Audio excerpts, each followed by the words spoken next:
Waiter pinatayo ng halos 2 oras ng isang transgender sa kadahilan ng galit na galit matapos tawagin siyang sir. Hello guys, viral nga sa social media ang isang transgender matapos niyang ipatayo ng halos 2 oras ang isang waiter matapos nga siyang tawaging sir. Isang netizen na nagngangalang John Calderon ang nagbahagi sa social media ng pangyayari sa pagitan ng isang transgender at ng kawawang waiter. Nito nga ang July 21 around 6 p.m. habang nasa Yulis Ayala Center Cebu umano itong si John at napansin nila na may isang waiter nga na matagal nang nakatayo habang kausap ang isang customer na kinilala bilang si Jude Bacalso.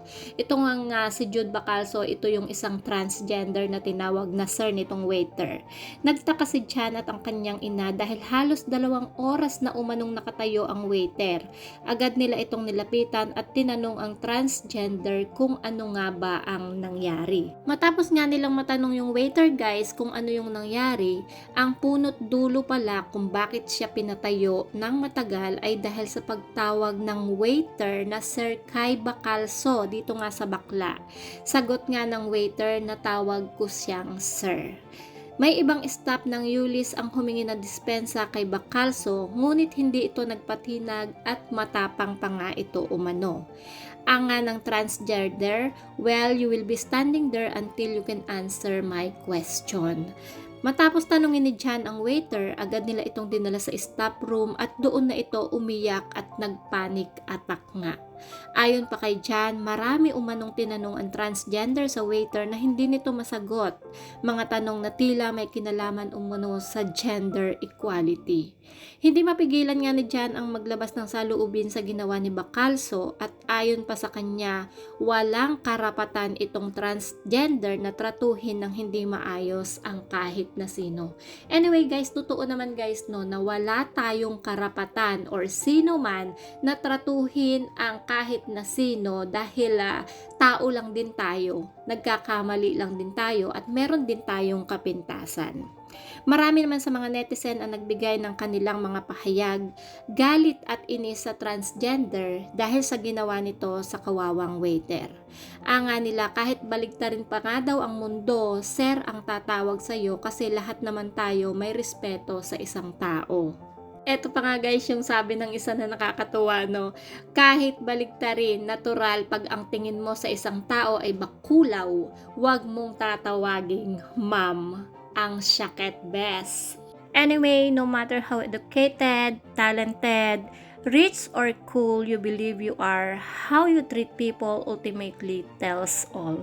Integrity is everything. Dahil nga dyan guys, is hindi naman napigilan nitong si Papa Ogie Diaz na mag-react sa issue sa social media ng transgender na si Jude Bacalso. Sa kanyang Facebook post nitong Lunes, July 22, iginiit ni Ogie na mukhang na-insulto naman umano itong si Jude dahil tinawag nga siyang sir kahit nakaayos na pambabae nga siya. Ayon pa kay Ogie, kung gusto umano ni Jude na tawagin siyang ma'am, sana raw ay nagpakita nga ito ng katibayan na nagpapatunay na isa siyang babae, gaya na lamang daw ng birth certificate nga na nakalagay doon ay female siya. Pinatayo mo for 2 hours yung waiter kasi nainsulto ka dahil tinawag kang sir. Nainsulto ka kasi nakaayos babae ka, pero hindi mo na-achieve na tawagin kang ma'am. Ganon naman pala na babae ang tingin mo sa sarili mo, di sana pinakitaan mo ng pruweba na nagpapatunay na babae ka talaga bukod sa pagpapakita nga ng keps mo. Katulad kunwari ng birth certificate, ipinakita mo na female ang nakalagay sa gender mo doon para mas naintindihan ka ng waiter kung saan nanggagaling yung ngit-ngit mo, dagdag pa nga nitong ni Papa Ogie Diaz. Para naman kay Ogie, sobrang entitled nga nitong si Jude dahil gusto nitong agad-agad na mag-adjust ang lahat sa desisyon nitong mag-iba ang pagkatao. Ang apa nga ni Papa Ogie Diaz, nagdesisyon kang ibahin ang pagkatao mo tapos ang gusto mo mag-adjust lahat ang mga tao sa pagbabago mo ng anyo. Agad-agad, di ba pwedeng dahan-dahan lang ating? Total, ikaw naman ang nagdesisyon magbago ng takbo ng pagkatao mo, entitled ka naman masyado. Aniya pa, nagsorry na nga yung waiter. Di pa rin sapat at pinatayo mo pa talaga ng 2 oras. Gusto mong maging proud ng ang LGBTQIA+ community sa'yo? Paano? Itsura mo lang ata nagbago. Sana idinamay mo na rin pati pagkatao mo para mabitbit mo kahit saan ka dumayo.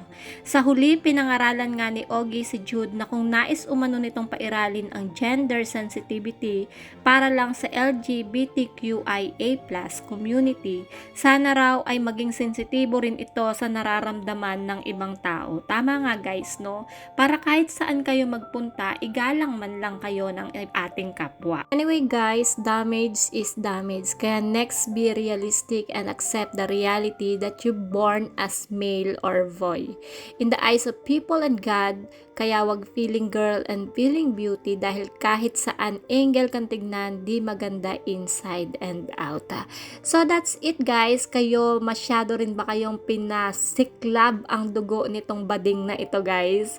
At ano ang masasabi nyo rito sa sobrang trending, sobrang init sa social media na ito? Ano ang gagawin nyo kung kayo yung pinatayo ng baklush na ito? So just comment down below guys, at kung hindi pa kayo nakasubscribe sa aking YouTube channel, kindly hit the notification bell, like and share. Maraming salamat and ingat po ang lahat. God bless.